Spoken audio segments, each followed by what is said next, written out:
Funding for this program is provided by. Additional funding provided by.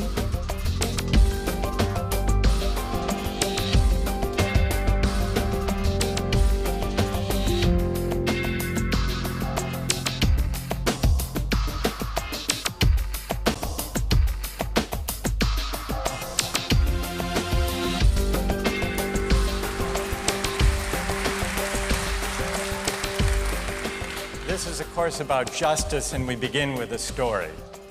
Suppose you're the driver of a trolley car, and your trolley car is hurtling down the track at 60 miles an hour, and at the end of the track, you notice 5 workers working on the track. You try to stop, but you can't. Your brakes don't work. You feel desperate because you know that if you crash into these 5 workers, they will all die. Let's assume you know that for sure. And so you feel helpless until you notice that there is, off to the right, a side track. And at the end of that track, there's one worker working on the track. Your steering wheel works, so you can turn the trolley car, if you want to, onto the side track, killing the one, but sparing the 5. Here's our first question. What's the right thing to do? What would you do? Let's take a poll. How many would turn the trolley car onto the side track? Raise your hands. How many wouldn't? How many would go straight ahead? Keep your hands up, those of you who would go straight ahead. A handful of people would. The vast majority would turn. Let's hear first. Now we need to begin to investigate the reasons why you think it's the right thing to do. Let's begin with those in the majority who would turn to go onto the side track. Why would you do it? What would be your reason? Who's willing to volunteer a reason? Go ahead, stand up. Because it can't be right to kill 5 people when you can only kill 1 person instead. It wouldn't be right to kill 5 if you could kill 1 person instead. That's a good reason. That's a good reason.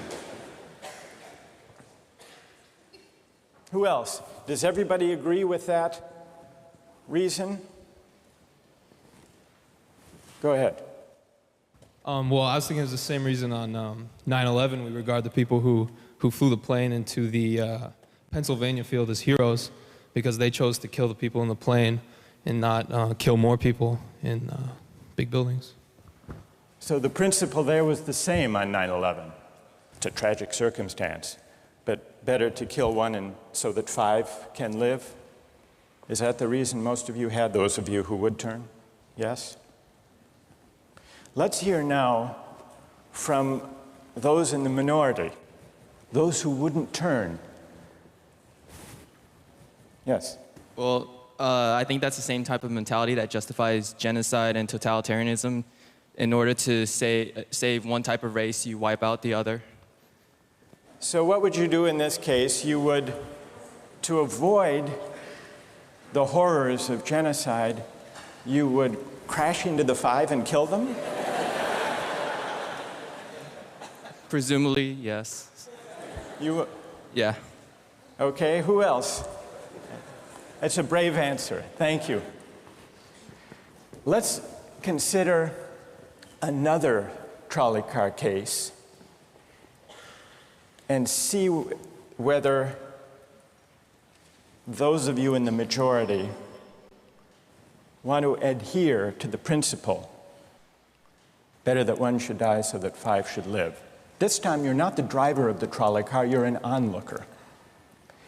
You're standing on a bridge overlooking a trolley car track. And down the track comes a trolley car. At the end of the track are 5 workers. The brakes don't work. The trolley car is about to careen into the 5 and kill them. And now, you're not the driver. You really feel helpless until you notice standing next to you, leaning over the bridge, is a very fat man. And you could give him a shove. He would fall over the bridge, onto the track,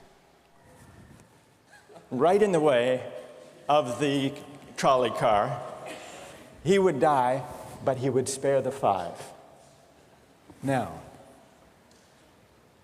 how many would push the fat man over the bridge? Raise your hand. How many wouldn't? Most people wouldn't. Here's the obvious question. What became of the principle? Better to save 5 lives even if it means sacrificing 1. What became of the principle that almost everyone endorsed in the first case? I need to hear from someone who was in the majority in both cases. How do you explain the difference between the two? Yes? The second one, I guess, involves an active choice of pushing the person down, which I guess that person himself would otherwise not have been involved in this situation at all. And so to choose on his behalf, I guess, to involve him in something that he otherwise would have escaped is, I guess, more than what you have in the first case, where the 3 parties, the driver and the 2 sets of workers, are already, I guess, in the situation. But the guy working, the one on the track off to the side, he didn't choose to sacrifice his life any more than the fat man did he? That's true, but he was on the tracks. And you... This guy was on the bridge. Go ahead, you can come back if you want. All right, it's a hard question. All right, you did well. You did very well. It's a hard question. Who else can find a way of reconciling the reaction of the majority in these 2 cases? Yes? Well, I guess in the first case, where you have the 1 worker and the 5, it's choice between those 2, and you have to make a certain choice, and people are going to die because of the trolley car, not necessarily because of your direct actions. The trolley car is a runaway thing, and you're making a split-second choice, whereas pushing the fat man over is an actual act of murder on your part. You have control over that, whereas you may not have control over the trolley car. So I think it's a slightly different situation. All right, who has a reply? No, that's good. Who has a way? Who wants to reply? Is that a way out of this? I don't think that's a very good reason, because you choose to, it's either way you have to choose who dies, because you either choose to turn and kill the person, which is an active conscious thought to turn, or you choose to push the fat man over, which is also an active conscious action. So either way you're making a choice. Do you want to reply? Well, I'm not really sure that that's the case. It just still seems kind of different, the act of actually pushing someone over onto the tracks and killing him. You are actually killing him yourself. You're pushing him with your own hands. You're pushing him. And that's Right. different than steering something that is going to cause death into another. You know, it doesn't good. really sound right saying it now. No, it's good. But I'm up here. It's good. What's your name? Andrew. Andrew. Let me ask you this question, Andrew. Yes. Suppose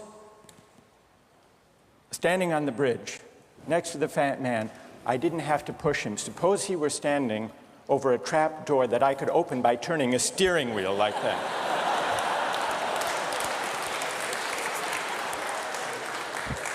Would you turn?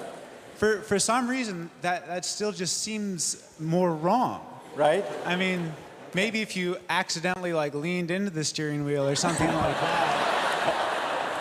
But or say that the car is hurtling towards a switch that will drop the trap. Then I could agree with that. Fair enough. It still seems wrong in a way that it doesn't seem wrong in the first case to turn, you say. And in another way, I mean, in the first situation, you're involved directly with the situation. In the second one, you're an onlooker as well. All right. So you have the choice of becoming involved or not by pushing the fat man. Let's forget for the moment about this case. That's good. Let's imagine a different case. This time you're a doctor in an emergency room, and 6 patients come to you. They've been in a terrible trolley car wreck. 5 of them sustained moderate injuries. 1 is severely injured. You could spend all day caring for the 1 severely injured victim, but in that time the 5 would die. Or you could look after the 5, restore them to health, but during that time the 1 severely injured person would die. How many would save the 5? Now is the doctor. How many would save the 1? Very few people. Just a handful of people. Same reason, I assume. 1 life versus 5? Now consider another doctor case. This time you're a transplant surgeon, and you have 5 patients, each in desperate need of an organ transplant in order to survive. 1 needs a heart, 1 a lung, 1 a kidney, 1 a liver, and the 5th, a pancreas. And you have no organ donors. You are about to see them die. And then it occurs to you that in the next room, there's a healthy guy who came in for a checkup. And he's... You like that? And he's taking a nap. You could go in very quietly, yank out the 5 organs, that person would die, but you could save the 5. How many would do it? Anyone? How many? Put your hands up if you would do it.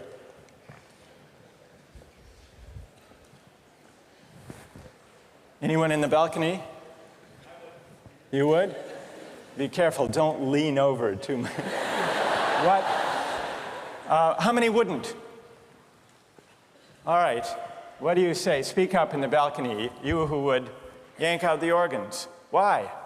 I'd actually like to explore a slightly alternate possibility of just taking the 1 of the 5 who needs an organ, who dies first, and using their 4 healthy organs to save the other 4. That's a pretty good idea. That's a great idea, except for the fact that you just wrecked the philosophical point. Well, let's step back from these stories and these arguments to notice a couple of things about the way the arguments have begun to unfold. Certain moral principles have already begun to emerge from the discussions we've had. And let's consider what those moral principles look like. The first moral principle that emerged in the discussion said the right thing to do, the moral thing to do, depends on the consequences that will result from your action.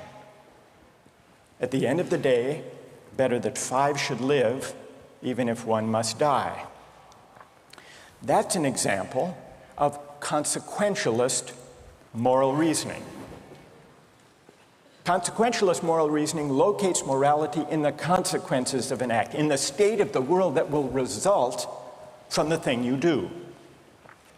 But then we went a little further, we considered those other cases, and people weren't so sure about consequentialist moral reasoning.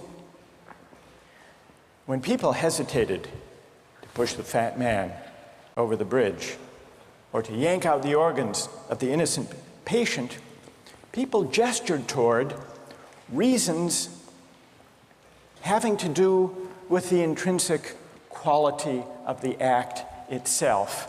Consequences be what they may. People were reluctant. People thought it was just wrong, categorically wrong, to kill a person, an innocent person, even for the sake of saving 5 lives. At least people thought that in the second version of each story we considered. So this points to a second categorical way of thinking about moral reasoning. Categorical moral reasoning locates morality in certain absolute moral requirements, certain categorical duties and rights, regardless of the consequences. We're going to explore in the days and weeks to come the contrast between consequentialist and categorical moral principles. The most influential example of consequential moral reasoning is utilitarianism, a doctrine invented by Jeremy Bentham, the 18th century English political philosopher. The most important philosopher of categorical moral reasoning is the 18th century German philosopher Immanuel Kant. So we will look at those two different modes of moral reasoning, assess them, and also consider others. If you look at the syllabus, you'll notice that we read a number of great and famous books. Books by Aristotle, John Locke, Immanuel Kant, John Stuart Mill, and others. You'll notice, too, from the syllabus that we don't only read these books, we also take up contemporary political and legal controversies that raise philosophical questions. We will debate equality and inequality, affirmative action, free speech versus hate speech, same-sex marriage, military conscription, a range of practical questions. Why? Not just to enliven these abstract and distant books, but to make clear, to bring out what's at stake in our everyday lives, including our political lives, for philosophy. And so we will read these books, and we will debate these issues, and we'll see how each informs and illuminates the other. This may sound appealing enough, but here I have to issue a warning.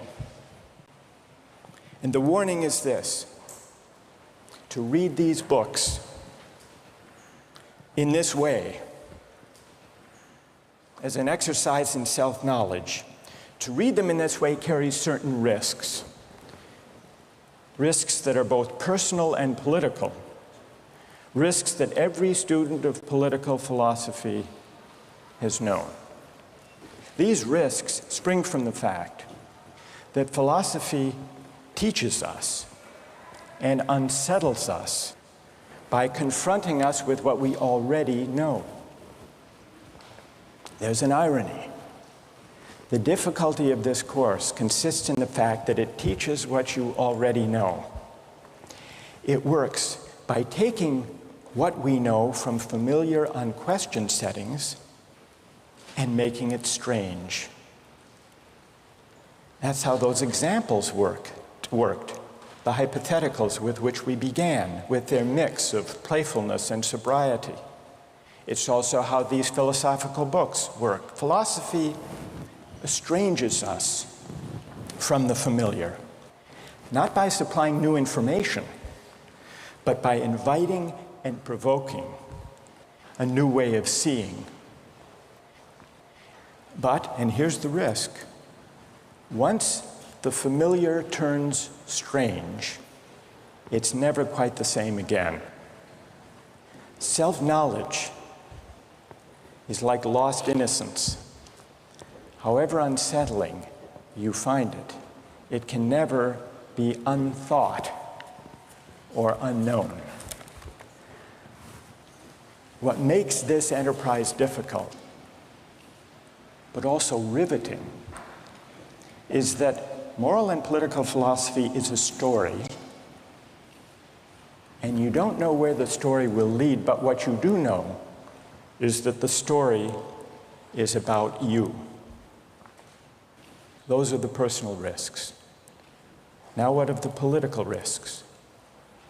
One way of introducing a course like this would be to promise you that by reading these books and debating these issues, you will become a better, more responsible citizen. You will examine the presuppositions of public policy. You will hone your political judgment. you will become a more effective participant in public affairs. But this would be a partial and misleading promise. Political philosophy, for the most part, hasn't worked that way. You have to allow for the possibility that political philosophy may make you a worse citizen rather than a better one, or at least a worse citizen before it makes you a better one. And that's because philosophy is a distancing, even debilitating activity. And you see this going back to Socrates. There's a dialogue, the Gorgias, in which one of Socrates' friends, Callicles, tries to talk him out of philosophizing. Callicles tells Socrates, philosophy is a pretty toy if one indulges in it with moderation at the right time of life. But if one pursues it further than one should, it is absolute ruin. Take my advice, Callicles says. Abandon argument. Learn the accomplishments of active life. Take for your models not those people who spend their time on these petty quibbles, but those who have a good livelihood and reputation and many other blessings. So Callicles is really saying to Socrates, quit philosophizing, get real, go to business school. And Callicles did have a point. He had a point because philosophy distances us from conventions, from established assumptions, and from settled beliefs. Those are the risks, personal and political. And in the face of these risks, there is a characteristic evasion. The name of the evasion is skepticism. It's the idea, well, it goes something like this. We didn't resolve once and for all either the cases or the principles we were arguing when we began. And if Aristotle and Locke and Kant and Mill haven't solved these questions after all of these years, who are we to think that we here in Sanders Theater over the course of a semester can resolve them? And so maybe it's just a matter of each person having his or her own principles and there's nothing more to be said about it. No way of reasoning. That's the evasion of skepticism, to which I would offer the following reply. It's true, these questions have been debated for a very long time. But the very fact that they have recurred and persisted may suggest that though they're impossible in one sense, they're unavoidable in another. And the reason they're unavoidable, the reason they're inescapable, is that we live some answer to these questions every day. So skepticism, just throwing up your hands and giving up on moral reflection, is no solution. Immanuel Kant described very well the problem with skepticism when he wrote, "Skepticism is a resting place for human reason, where it can reflect upon its dogmatic wanderings, but it is no dwelling place for permanent settlement. Simply to acquiesce in skepticism," Kant wrote, "can never suffice to overcome the restlessness of reason." I've tried to suggest through these stories and these arguments some sense of the risks and temptations, of the perils and the possibilities. I would simply conclude by saying that the aim of this course is to awaken the restlessness of reason and to see where it might lead. Thank you very much.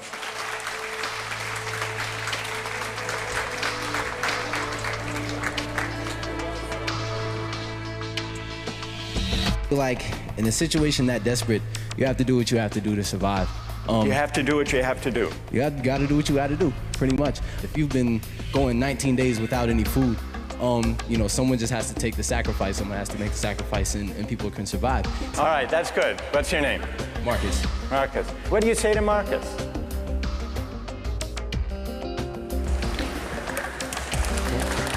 Last time, we started out last time with some stories, with some moral dilemmas about trolley cars and about doctors and healthy patients vulnerable to being victims of organ transplantation, we noticed two things about the arguments we had. One had to do with the way we were arguing. We began with our judgments in particular cases. We tried to articulate the reasons or the principles lying behind our judgments. And then, confronted with a new case, we found ourselves re-examining those principles, revising each in the light of the other. And we noticed the built-in pressure to try to bring into alignment our judgments about particular cases and the principles we would endorse on reflection. We also noticed something about the substance of the arguments that emerged from the discussion. We noticed that sometimes we were tempted to locate the morality of an act in the consequences, in the results, in the state of the world that it brought about. And we called this consequentialist moral reasoning. But we also noticed that in some cases, we weren't swayed only by the result. Sometimes, many of us felt that not just consequences, but also the intrinsic quality or character of the act matters morally. Some people argued that there are certain things that are just categorically wrong, even if they bring about a good result, even if they save 5 people at the cost of 1 life. So we contrasted consequentialist moral principles with categorical ones. Today, and in the next few days, we will begin to examine one of the most influential versions of consequentialist moral theory, and that's the philosophy of utilitarianism. Jeremy Bentham, the 18th century English political philosopher, gave the first clear systematic expression to the utilitarian moral theory. And Bentham's idea, his essential idea, is a very simple one, with a lot of morally intuitive appeal. Bentham's idea is the following: the right thing to do, the just thing to do, is to maximize utility. What did he mean by utility? He meant by utility the balance of pleasure over pain, happiness over suffering. Here's how he arrived at the principle of maximizing utility. He started out by observing that all of us, all human beings, are governed by 2 sovereign masters, pain and pleasure. We human beings like pleasure and dislike pain. And so we should base morality, whether we're thinking about what to do in our own lives, or whether as legislators or citizens we're thinking about what the laws should be. The right thing to do individually or collectively is to maximize, act in a way that maximizes the overall level of happiness. Bentham's utilitarianism is sometimes summed up with the slogan, the greatest good for the greatest number. With this basic principle of utility on hand, let's begin to test it and to examine it by turning to another case, another story, but this time not a hypothetical story, a real-life story, the case of the Queen versus Dudley and Stevens. This was a 19th century British law case that's famous and much debated in law schools. Here's what happened in the case. I'll summarize the story, then I want to hear how you would rule. imagining that you're the jury. A newspaper account of the time described the background. A sadder story of disaster at sea was never told than that of the survivors of the yacht Mignonette. The ship foundered in the South Atlantic, 1,300 miles from the Cape. There were 4 in the crew. Dudley was the captain, Stevens was the first mate, Brooks was a sailor, all men of excellent character, or so the newspaper account tells us.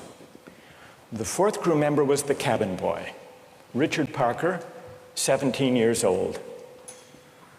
He was an orphan. He had no family, and he was on his first long voyage at sea. He went, the news account tells us, rather against the advice of his friends. He went in the hopefulness of youthful ambition, thinking the journey would make a man of him. Sadly, it was not to be. The facts of the case were not in dispute. A wave hit the ship, and the Mignonette went down. The 4 crew members escaped to a lifeboat. The only food they had were 2 cans of preserved turnips, no fresh water. For the first 3 days, they ate nothing. On the 4th day, they opened one of the cans of turnips and ate it. The next day, they caught a turtle. Together with the other can of turnips, the turtle enabled them to subsist for the next few days, and then for 8 days, they had nothing. No food, no water. Imagine yourself in a situation like that. What would you do? Here's what they did.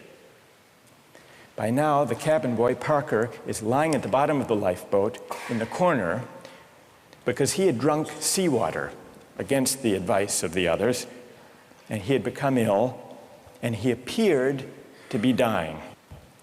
So on the 19th day, Dudley, the captain, suggested that they should all have a lottery, that they should draw lots to see who would die to save the rest. Brooks refused. He didn't like the lottery idea. We don't know whether this was because he didn't want to take the chance or because he believed in categorical moral principles. But in any case, no lots were drawn. The next day, there was still no ship in sight, so Dudley told Brooks to avert his gaze, and he motioned to Stevens that the boy Parker had better be killed. Dudley offered a prayer. He told the boy his time had come, and he killed him with a penknife, stabbing him in the jugular vein. Brooks emerged from his conscientious objection to share in the gruesome bounty. For 4 days, the 3 of them fed on the body and blood of the cabin boy. True story. And then they were rescued. Dudley describes their rescue in his diary with staggering euphemism, quote, "On the 24th day, as we were having our breakfast, a ship appeared at last. The 3 survivors were picked up by a German ship. They were taken back to Falmouth in England, where they were arrested and tried. Brooks turned state's witness. Dudley and Stevens went to trial. They didn't dispute the facts. They claimed they had acted out of necessity. That was their defense. They argued, in effect, better that one should die so that 3 could survive. The prosecutor wasn't swayed by that argument. He said murder is murder, and so the case went to trial. Now imagine you are the jury, and just to simplify the discussion, put aside the question of law, and let's assume that you as the jury are charged with deciding whether what they did was morally permissible or not. How many would vote not guilty, that what they did was morally permissible?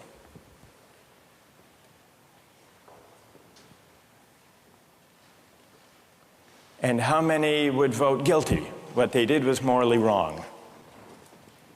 A pretty sizable majority. Now let's see what people's reasons are, and let me begin with those who are in the minority. Let's hear first from the defense of Dudley and Stevens. Why would you morally exonerate them? What are your reasons? Yes? I think it is morally reprehensible, but I think that there's a distinction between what's morally reprehensible and what makes someone legally accountable. In other words, as the judge said, what's always moral isn't necessarily against the law. And while I don't think that necessity justifies theft or murder or any illegal act, at some point your degree of necessity does in fact exonerate you from any guilt. Okay, good. Other defenders, other voices for the defense. Moral justifications for what they did. Yes? All right, thank you. I just feel like in a situation that desperate, you have to do what you have to do to survive. You have to do what you have to do. You got to do what you got to do, pretty much. If you've been going 19 days without any food, someone just has to take the sacrifice. Someone has to make the sacrifice, and people can survive. Right. And furthermore, from that, let's say they survive, and then they become productive members of society who go home and start like 1 million charity organizations and this and that and this and that. I mean, they benefit everybody in the end. Yeah. So, I mean, I don't know what they did afterwards. They might have gone and kill more people, whatever. But what? What if they went home and they turned out to be assassins? What if they weren't going home and turned out to be assassins? Well, you'd want to know who they assassinated. That's true, too. That's fair. That's fair. Okay. I don't want to know who they assassinated. All right, that's good. What's your name? Marcus. Marcus. All right. We've heard a defense, a couple of voices for the defense. Now we need to hear from the prosecution.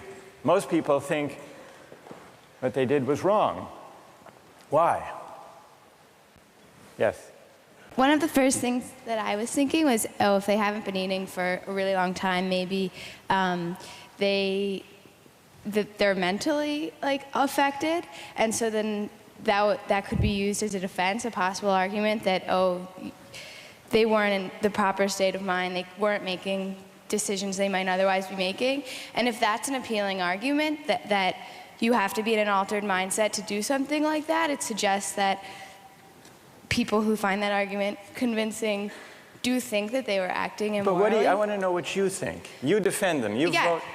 You vote to convict, right? Yeah, I don't think that they acted in a morally appropriate way. And why not? What do you say? Here's Marcus. He just defended them.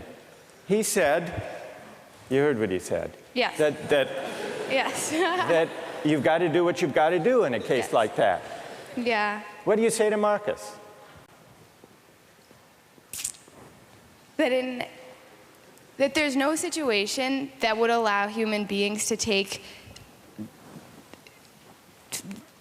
the idea of fate or that the other people's lives in their own hands, that we don't have that kind of power. Good.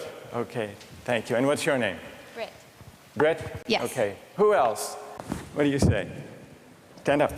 I'm wondering if Dudley and Stephen had asked for Richard Parker's consent in, dying, if that would that exonerate them from an act of murder? And if so, is that still morally justifiable?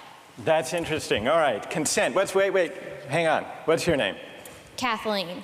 Kathleen says, suppose they had asked, what would that scenario look like? So in the story, Dudley is there, penknife in hand, but instead of the prayer, or before the prayer, he says, Parker, would you mind? We're desperately hungry, as Marcus empathizes with. We're desperately hungry. You're not going to last long anyhow. Yeah. You can be a martyr. Would you be a martyr? Yeah. How about it, Parker?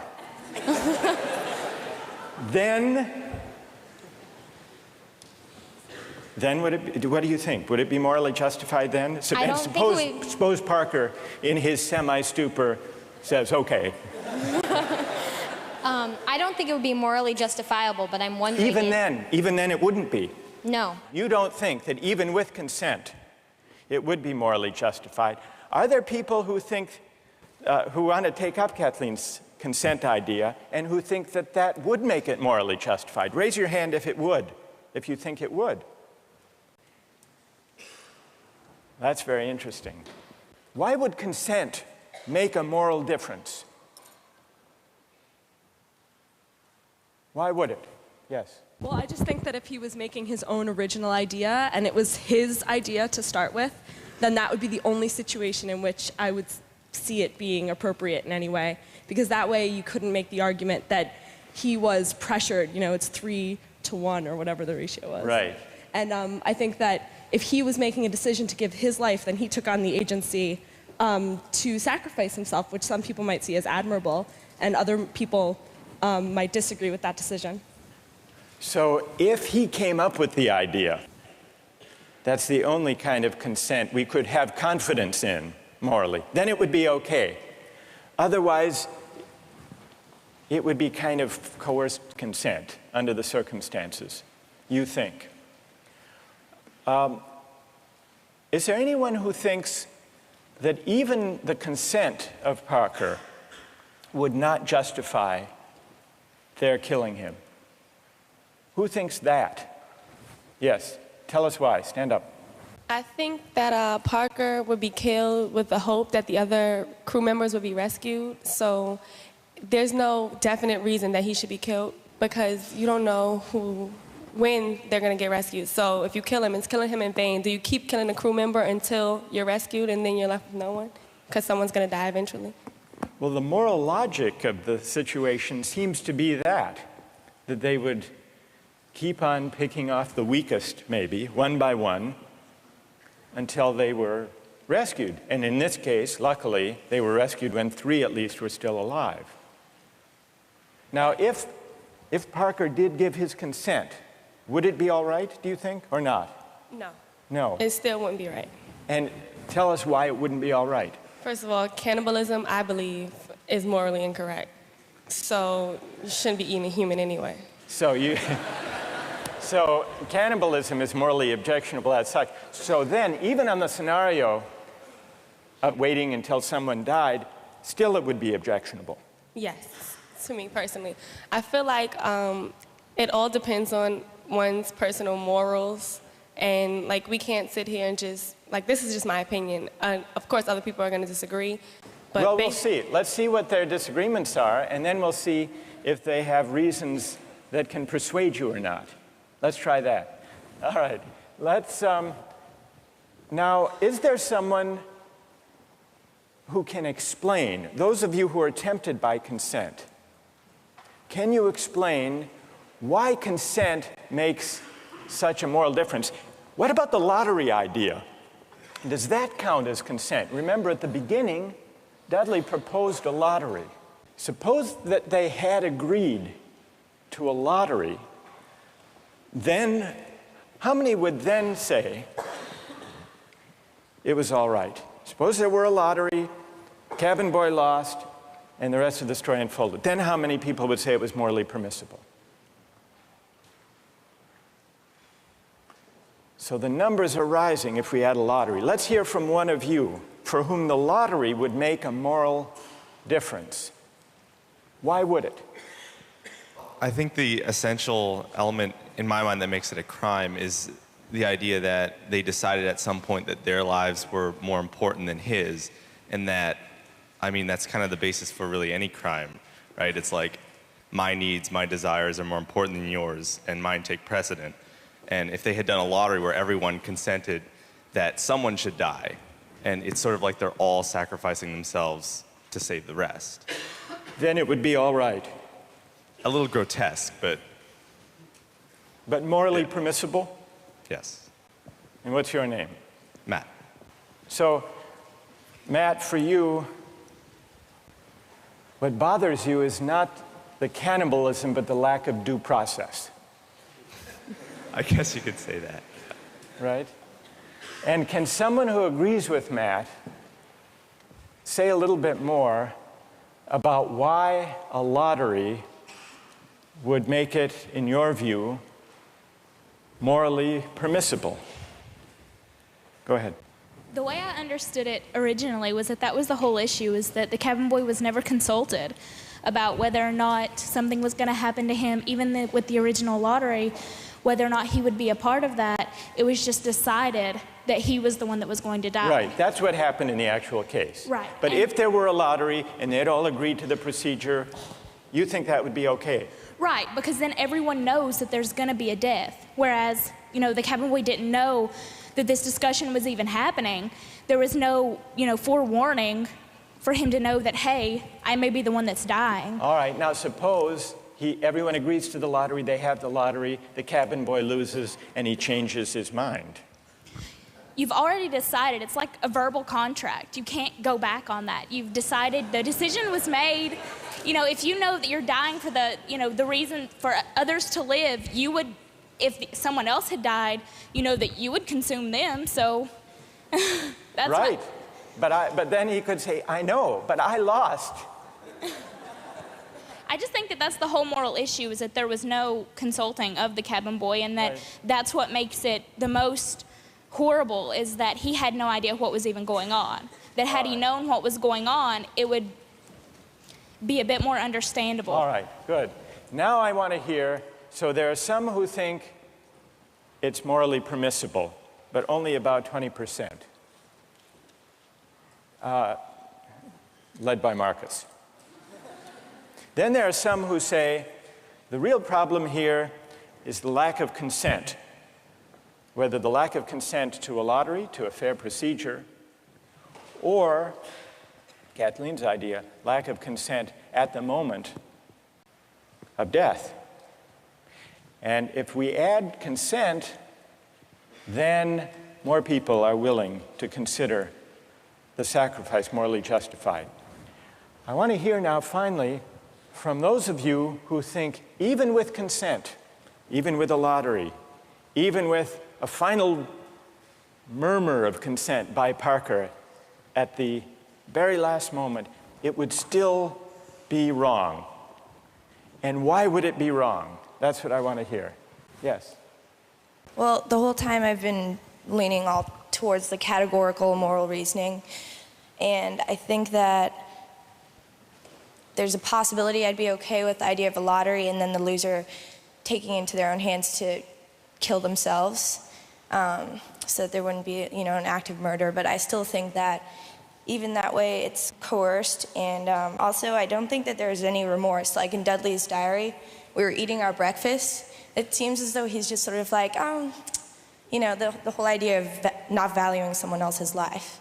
So that makes me feel like I have to take the categorical. You want to throw the stand. book at him when he lacks remorse or a sense of having done anything wrong. Right. So, all right, good. Any other defenders of who say it's just categorically wrong, with or without consent? Yes, stand up. Why? I think undoubtedly the way our society is shaped, murder is murder. Murder is murder in every way, and our society looks at murder down on it in the same light, and I don't think it's any different in any case. Good. Let me ask you a question. There were 3 lives at stake versus 1. Okay. The one, the cabin boy, he had no family, he had no dependents. These other 3 had families back home in England. They had dependents. They had wives and children. Think back to Bentham.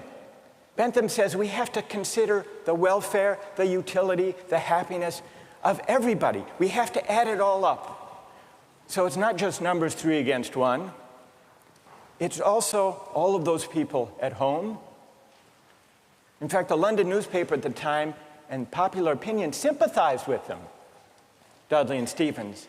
And the paper said if they weren't motivated by affection and concern for their loved ones at home and their dependents, surely they wouldn't have done this. Yeah, and how is that any different from people on the corner trying to have the same desire to feed their family? I don't think it's any different. I think in any case, if I'm murdering you to advance my status, that's murder, and I think that we should look at that all in the same light instead of criminalizing certain activities and making certain things seem more violent and savage, when in the same case, it's all the same. It's all the same act and mentality that goes into murder, necessity to feed your family. So suppose it weren't 3, suppose it were 30, 300. 1 life to save 300. Or in wartime, 3,000. Okay. Suppose the stakes are even bigger. Suppose the stakes are even bigger. I think it's still the same deal. Do you think Bentham is wrong to say the right thing to do is to add up the collective happiness? You think he's wrong about that? I don't think he's wrong, but I think murder is murder in any case. Yeah, well, then Bentham has to be wrong. If you're right, he's wrong. Okay, then he's wrong. All right. I'm right. Thank you. Well done. All right, let's step back from this discussion and notice how many objections have we heard to what they did. We heard some defenses of what they did. The defenses had to do with necessity, their dire circumstance, and, implicitly at least, the idea that numbers matter. And not only numbers matter, but the wider effects matter. Their families back home, their dependents. Parker was an orphan. No one would miss him. So if you add up, if you try to calculate the balance of happiness and suffering, you might have a case for saying what they did was the right thing. And then we heard at least 3 different types of objections. We heard an objection that said, what they did was categorically wrong. Mike here at the end, categorically wrong. Murder is murder, it's always wrong, even if it increases the overall happiness of society. A categorical objection. But we still need to investigate why murder is categorically wrong. Is it because even cabin boys have certain fundamental rights? And if that's the reason, where do those rights come from, if not from some idea of the larger welfare or utility or happiness? Question number 1. Others said a lottery would make a difference. A fair procedure, Matt said.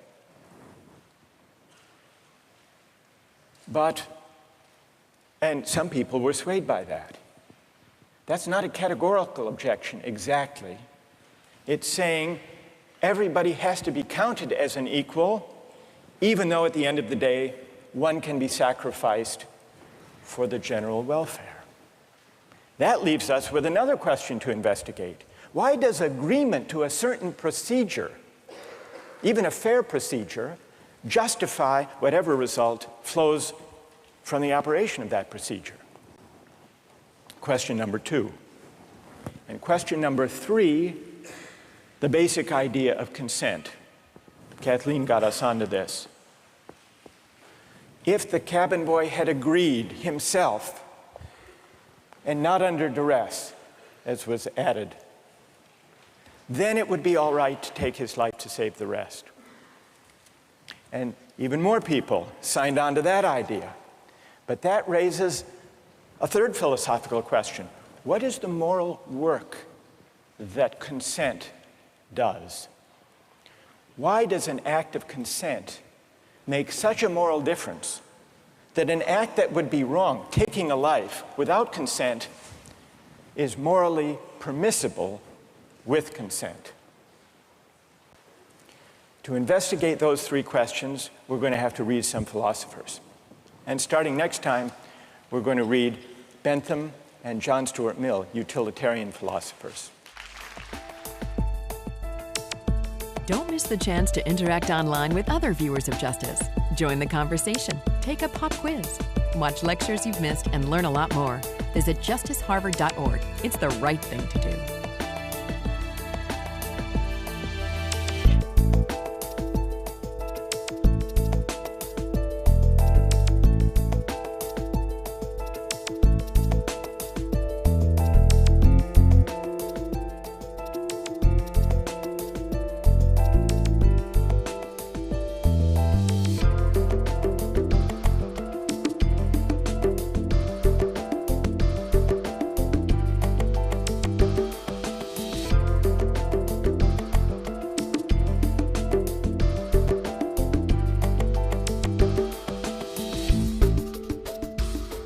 Funding for this program is provided by...